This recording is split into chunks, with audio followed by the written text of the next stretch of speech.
ఎందుకు వాళ్ళు ఇలాంటి పరిస్థితిలో ఉన్నందుకు బాధపడాలి. నాకేం అర్థం కావడం లేదు అత్తయ్య. నాన్న నన్ను చూసి తట్టుకోలేకపోతున్నాడు.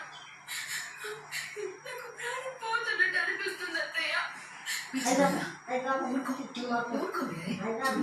వాడు మీ నాన్న కంటే ముందు నాకు తమ్ముడే. మరి నా బాధ్యత కదా.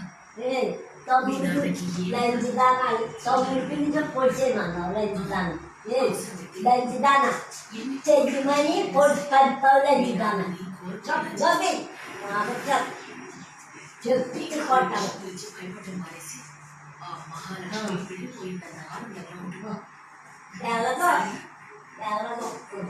కొట్టాలేమో కానీ వెళ్ళదు ఎవరు కొట్టాలి పంపించడం అయిపోయింది. వెళ్ళదు ఇంకా మీకు నా కొడుకు విక్రమ్